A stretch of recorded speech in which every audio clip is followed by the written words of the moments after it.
ஈரோடு மத்திய பேருந்து நிலையத்தில் செயல்படும் இலவச கழிப்படத்தில் முறையாக ப்ளீச்சிங் பவுடர் மற்றும் பெனாயில் கொண்டு சுத்தம் செய்வது இல்லை என்று பொதுமக்கள் புகார் தெரிவிக்கின்றனர். இதுகுறித்து நமது செய்தியாளர் ரமேஷ் நடத்திய கள ஆய்வினை தற்போது பார்க்கலாம்.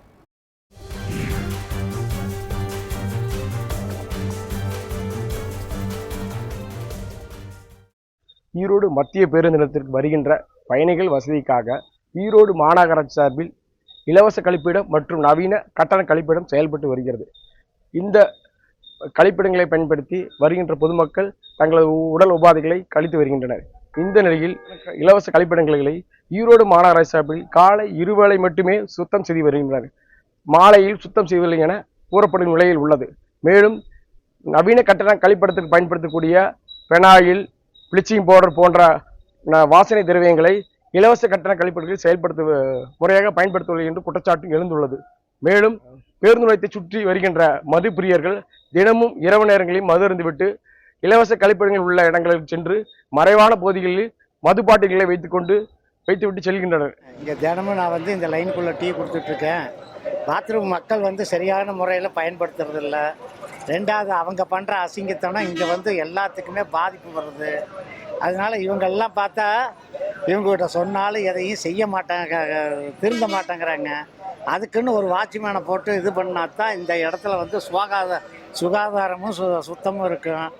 அதனால் மக்கள்கிட்ட எல்லாம் இது பண்ணி இந்த எம்எல்ஏட்ட சொல்லி இதுக்கு ஒரு ஏற்பாடு பண்ணாங்கன்னா ரொம்ப நல்லாயிருக்கும். பஸ் ஸ்டாண்டுக்குள்ளே ரொம்ப அசுத்தம் பண்ணுறாங்க. அவங்களெல்லாம் எதிர்த்து கேட்க ஆள் இல்லைன்னு நினச்சிட்டு இருக்காங்க. திறந்த வழியிலே இருக்கிறாங்க. அது போக பார்த்தா அப்படின்னா அசிங்கம் பண்ணுற இடத்துல அது ரொம்ப இதாகவே விதிச்சுட்டு போகிறாங்க. இதனால நோயெல்லாம் அவதிப்பட வேண்டிய நிலைமை இருக்குது. இதெல்லாம் பார்த்தீங்க அப்படின்னா கஷ்டம் யார்கிட்டையும் சொல்கிற அளவுக்கு இல்லை. இவங்களாம் வார்டு கவுன்சிலரோ இவங்களாம் இதுக்குள்ளே புகுந்து இதில் வேலை செஞ்சால் தான் இந்த வேலைக்கு ஒரு விமோச்சனம் ஆகும். அதேமாதிரி பஸ் ஸ்டாண்டுக்குள்ளே பார்த்தீங்க அப்படின்னா கூட்டத்துக்கு தகுந்த மாதிரி சுகாதாரம் இல்லை. இந்த பெனாயில் போட்டு தண்ணி மட்டும் விட்டாங்கன்னு வச்சு, தண்ணி மட்டும் தான் விடணும்.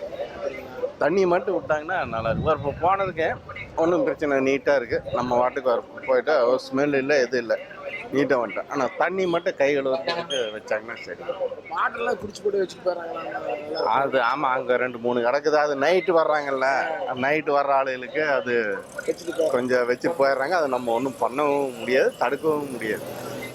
இத்தகைய செயல்களை களைய வேண்டும் என்பதே பொதுமக்களின் எதிர்பார்ப்பாக உள்ளது. நியூஸ் 7 செய்திகளுக்காக ஈரோட்டிலிருந்து ரமேஷ்.